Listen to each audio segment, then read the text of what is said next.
Hey guys, today I want to go over some of my tricks and kind of explain some of my clips. Right here I'm doing an AFK moment. It's always a good idea to be as unpredictable and off the wall as you can when you're trying to pull off some kind of spy trick. It's also important to use spots that not a lot of people use, like these rails here. And rails is just one prop. There's tons of props you can use, and the less they expect it and the more unconventional it is, the easier it's going to be to pull off. There's also something to be said about how quick you can do it. And right here is something you don't see that often. Jump stab back to back. Little things like that, being able to execute stabs that quickly will by itself just really surprise people. And the secret to really, getting off those jump stabs is using very low inclines. The stabs are much tighter when you use low inclines like that. They have much less time to react and you get the stab off sooner. But you see I failed there. That's not necessarily because he's a better player than the heavy. It's just because I'm using a higher incline and it gives him more time to react to what I'm doing.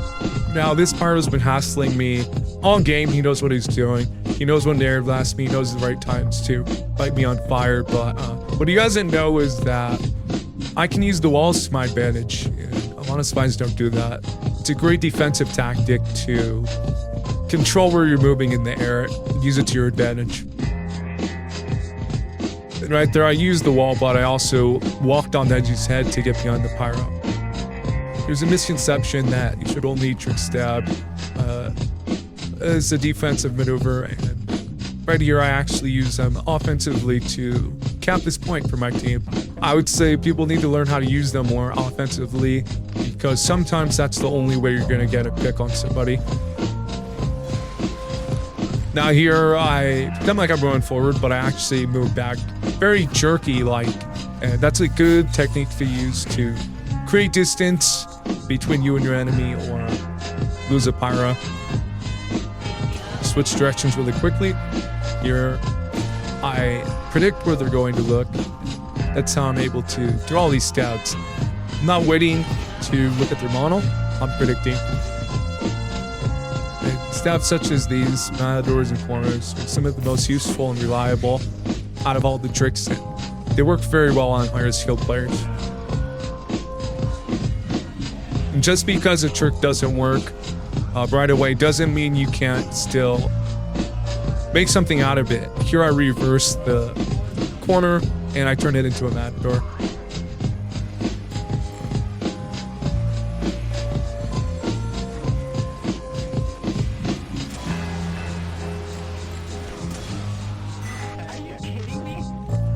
And if no picks present themselves to you or you're not close enough to do anything effective, then just go ahead and take out your gun and start blasting.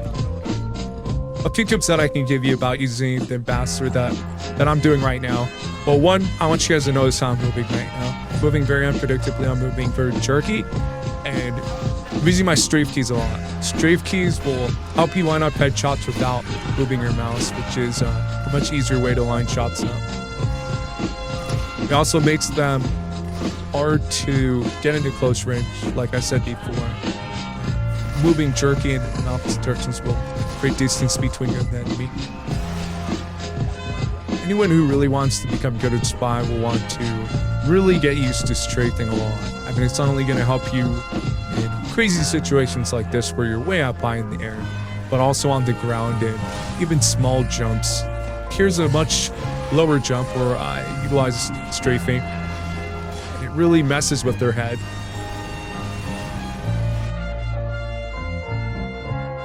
One of my favorite stabs of all time is actually a strafe stab that I did on my stream not too long ago. This pyro's really good. He was hassling me all game, and I strafed. I did a fake out jump stab, and as he turned around, I actually strafed back around. I managed to get an overhead stab. It was just a really exciting moment. Part of the fun of spy is just being creative. Using people's heads or doing unorthodox techniques to make things interesting. Here I stop a box scout by jumping on his head.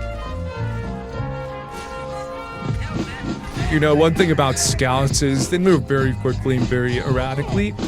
So you kind of have to pick up the pace when you're dealing with them. Right here is very interesting how I deal with this, because when I jump, you can see that I'm not looking in the right direction to actually execute a stair stab on him, which means I have to turn a complete 360.